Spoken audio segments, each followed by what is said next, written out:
দল বেঁধে খুনসুটি আর খেলায় মেতে উঠেছে একদল দুরন্ত শিশু। চোখে মুখে আনন্দ আর উচ্ছ্বাসের বাড়াবাড়ি। কি যেন একটা হতে চলেছে আজ। এই দৃশ্য দেখা যায় বগুড়া জেলার রেল স্টেশনের পাশে।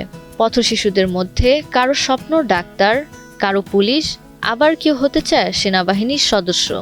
ছোট ছোট এই কলিগুলো এক সময় পরিণত হবে পরিপূর্ণ ফুলে।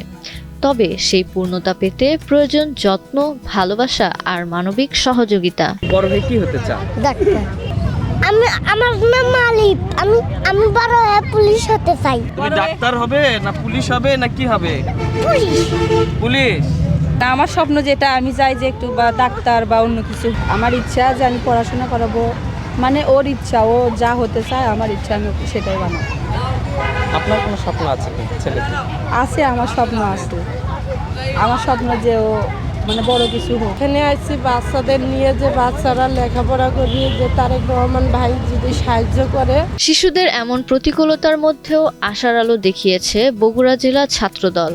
আন্তর্জাতিক মাতৃভাষা দিবস উপলক্ষে সুবিধা বঞ্চিত শিশুদের প্রাথমিক শিক্ষা নিশ্চিত করতে চালু করেছে ছাত্রদলের পাঠশালা। ওয়ালটন বিএলডিসি ফ্যান, খরচ বাঁচে 65% পর্যন্ত। ওয়ালটন বিএলডিসি ফ্যান ছড়ায় স্বস্তির সবুজ হাওয়া। আমরা চেষ্টা করবো এটা দীর্ঘমেয়াদী এই প্রজেক্টটাকে আমরা আরও আধুনিকায়ন করা, এখানে একটি পাঠশালার ঘর নির্মাণ করা, একটি সরকারি সহযোগিতার মাধ্যমেও আমরা দীর্ঘমেয়াদী একটি পরিকল্পনা রয়েছে আমাদের এই শিশুদেরকে নিয়ে।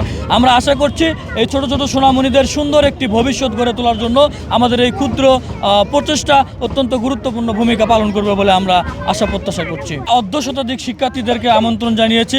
প্রাথমিকভাবে তারা এখানে উপস্থিত হয়েছে এবং শিক্ষার যে উপকরণগুলো, প্রয়োজনীয় উপকরণ, সেটি আমরা প্রথম দিনে তাদের হাতে তুলে দেওয়ার চেষ্টা করেছি। তারেক রহমানের পরিকল্পিত বাংলাদেশে কেউ পিছিয়ে না থাকে, এই লক্ষ্যে প্রাথমিকভাবে স্বল্প পরিসরে কার্যক্রম শুরু হলেও ভবিষ্যতে শিশু অধিকার প্রতিষ্ঠা ও সুশিক্ষা নিশ্চিত করতে দীর্ঘমেয়াদী প্রকল্প নেওয়ার উদ্যোগ নেওয়া হবে।